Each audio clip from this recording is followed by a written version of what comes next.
Jointness आज हमारी national security और ऑपरेशनल इफेक्टिवनेस की एक मूलभूत आवश्यकता बन चुकी है, ऐसा मैं मानता हूं। अभी कुछ दिनों पहले कलकत्ता में कंबाइंड कमांडर्स कॉन्फ्रेंस हुई थी। वहां पर सीडीएस भी मौजूद थे, हमारे तीनों सेनाओं के चीफ्स और कमांडर्स भी मौजूद थे। और उस कॉन्फ्रेंस में हमारी तीनों सेनाओं के चीफ्स और कमांडर्स तो मौजूद थे ही, प्रधानमंत्री जी ने उस कॉन्फ्रेंस को संबोधित किया था और प्रधानमंत्री जी ने भी अपने संबोधन में ज्वाइंटनेस और इंटीग्रेशन पर काफी बल दिया था।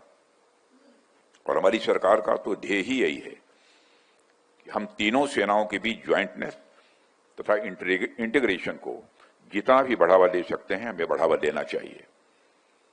और हमारी सेनाएं न सिर्फ दुनिया की सर्वश्रेष्ठ सेनाओं में गिनी जाती हैं, बल्कि उनके वैल्यूज और उनकी अप्रोच की भी दुनिया में सराहना होती है। और हमारी यह सर्विस की अपनी गौरवशाली परंपरा रही है और परंपरा के साथ मैं यह मानता हूं कि हमारी यह पहचान भी रही है। साथ ही दशकों के अनुभव से उनकी ऑपरेशनल टेक्निक्स, टैक्टिक्स और प्रोसीजर्स भी डेवलप हुई हैं। हमारी सेनाओं का यह जो अनुभव है वह देश की अलग अलग ज्योग्राफिकल कंडीशंस में हुए ऑपरेशंस और उसके लिए लगातार किए जा रहे प्रयासों से ही आया है।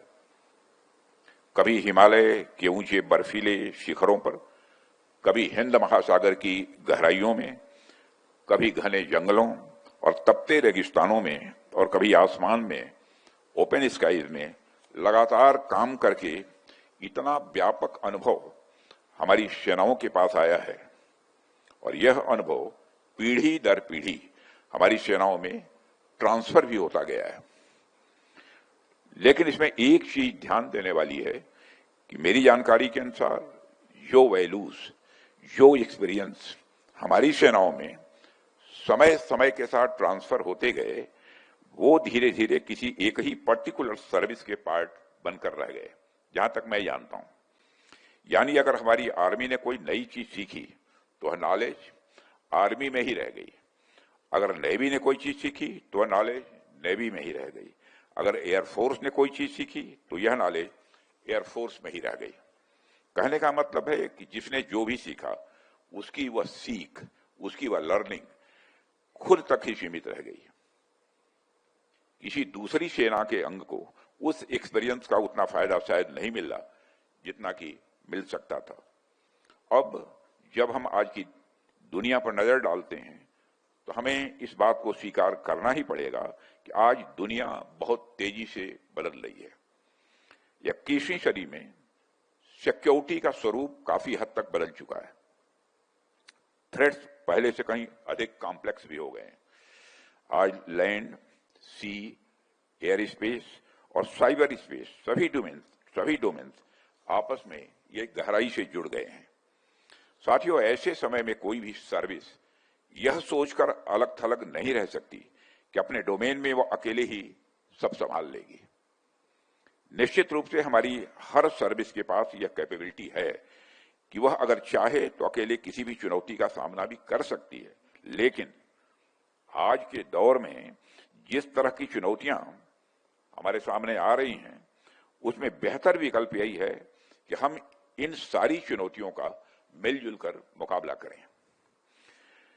इन चीजों को ध्यान में रखते हुए इंटर ऑपरेबिलिटी और ज्वाइंटनेस अब केवल डिजायरेबल गोल्स नहीं रह गए, बल्कि अब ये हमारी ऑपरेशनल नेसेसिटी बन चुके हैं। अभी हाल ही में हमारी सेनाओं ने ऑपरेशन सिंदूर को अंजाम दिया है।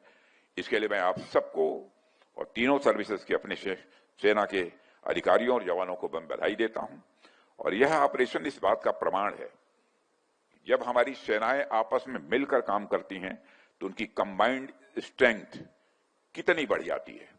यानी बड़ी से बड़ी चुनौती का भी मुकाबला करने में वह सक्षम हो जाती हैं और उस चुनौती पर विजय प्राप्त करती हैं।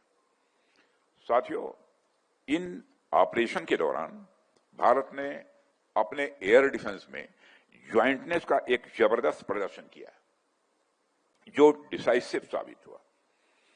इंडियन एयरफोर्स का integrated air command and control system यानी IACCS, जिसको इंडियन आर्मी के आकाश तीर और इंडियन नेवी के त्रिगुण के साथ सीमलेसली इंटीग्रेट किया गया, और मैं मानता हूं इस सफलता का यह आधार था। और इन सिस्टम्स की ट्राई सर्विस सिनर्जी ने एक यूनिफाइड और real time operational picture create की, जिससे कमांडर्स को तुरंत सही समय में और सही फैसले लेने की एक शक्ति मिली, एक ताकत मिली। इसमें IACCS ने आकाश तीर और त्रिगुण के साथ मिलकर बैक बोन की तरह काम किया और कमांड एंड कंट्रोल को एक नए स्तर तक वो ले गया। इनके माध्यम से सिर्फ सिचुएशनल अवेयरनेस ही नहीं बढ़ी, बल्कि फ्रैक्टिसाइड का जोखिम भी बहुत कम हुआ, जिससे हर एक्शन एक्यूरेट और इफेक्टिव बना। और यही है असली ज्वाइंटनेस, जहां हमारी तीनों सर्विसेज एक साथ आकर यूनिटी और क्लैरिटी के साथ डिसाइसिव आउटकम्स को अचीव करती हैं। साथियों, यह ज्वाइंटनेस हमारी सेनाओं के लिए क्यों जरूरी है और यह कितना फायदेमंद हो सकता है, इसके कुछ और उदाहरण मैं आप सबके सामने रखना चाहूंगा। हमारी सेनाओं ने वर्षों के अनुभव से अपने अपने इंस्पेक्शन और ऑडिट सिस्टम डेवलप किए हैं। पीस टाइम की डे टू डे प्रिपेयर्डनेस से लेकर कॉन्फ्लिक्ट्स के दौरान सीखे गए कठिन सबक तक ये सिस्टम समय के साथ डेवलप हुए हैं।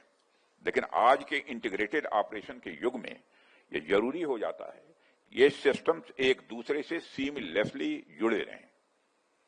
और यह बिल्कुल सामान्य सी बात है कि यदि हमारे इंस्पेक्शन और सेफ्टी स्टैंडर्ड्स अलग अलग रहेंगे तो मुश्किल समय में स्वाभाविक रूप से कंफ्यूजन पैदा होगी। दूसरी ओर ऐसी स्थिति में डिसीजन मेकिंग धीमी हो जाएगी। एक छोटी टेक्निकल गलती भी मैं समझता हूं कास्केडिंग इफेक्ट पैदा कर सकती है।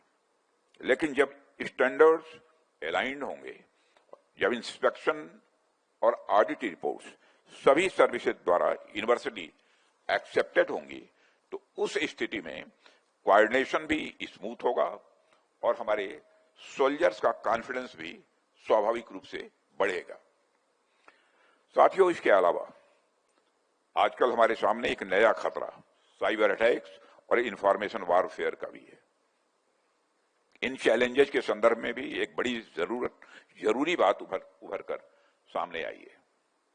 अगर हमारी सेनाओं के साइबर डिफेंस सिस्टम अलग अलग सर्विसेज के लिए अलग अलग स्टैंडर्ड्स पर ऑपरेट करेंगे तो उनके बीच एक गैप क्रिएट होगा ही। फिर उस गैप को एक्सप्लॉइट कर पाना हमारे एडवर्सरीज के लिए या किसी भी हैकर के लिए पॉसिबल हो सकता है। इसलिए हमें साइबर और इंफॉर्मेशन वारफेयर के स्टैंडर्ड्स भी यूनिफाई करने ही होंगे। साथियों, मैं यहां एक महत्वपूर्ण बात को साफ करना चाहता हूं कि जब हम स्टैंडर्डाइजेशन की बात करते हैं, इसका मतलब यह बिल्कुल नहीं है कि हमारी हर सर्विस की अपनी यूनिकनेस ही खत्म हो जाएगी। हमारी तीनों सर्विसेज की अपनी ताकत, अपनी विशिष्टता और एक अपनी कार्यशैली है। हमारी तीनों सेनाएं अलग अलग सिचुएशंस में काम भी करती हैं और इसी वजह से उनके सामने आने वाली चैलेंजेस भी स्वाभाविक है कि वो अलग अलग होती हैं। हम सेम प्रोसीजर और हर सर्विस पर हम थोप नहीं सकते हैं। हिमालय की ऊंचाइयों पर तैनात किसी आर्मी डिटैचमेंट के सामने जो चैलेंजेज होंगे वह डिजर्ट में काम कर रहे किसी एयरफोर्स स्क्वाड्रन की चुनौतियों से पूरी तरह से अलग होंगे। एक तरफ एक्सट्रीम कोल्ड की सिचुएशन है तो दूसरी तरफ एक्सट्रीम हीट की सिचुएशन है।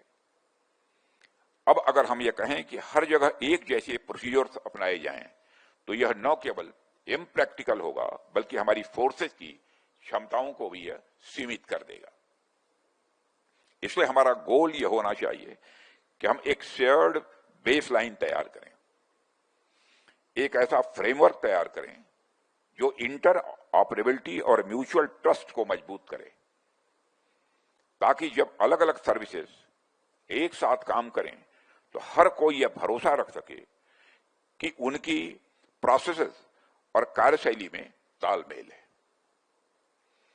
और यह शेयर्ड बेसलाइन कैसे बनेगा, इसकी क्या रूपरेखा होनी चाहिए, इन तमाम मुद्दों पर आप सभी अफसर बैठकर ब्रेन स्टार्मिंग करेंगे, ऐसा मेरा विश्वास है। मैं इतना कह सकता हूं रक्षा मंत्री होने के नाते कि रक्षा मंत्रालय से जिस भी सहयोग की आवश्यकता होगी, हर तरीके से मिनिस्ट्री आपके साथ कोऑपरेट करेगी।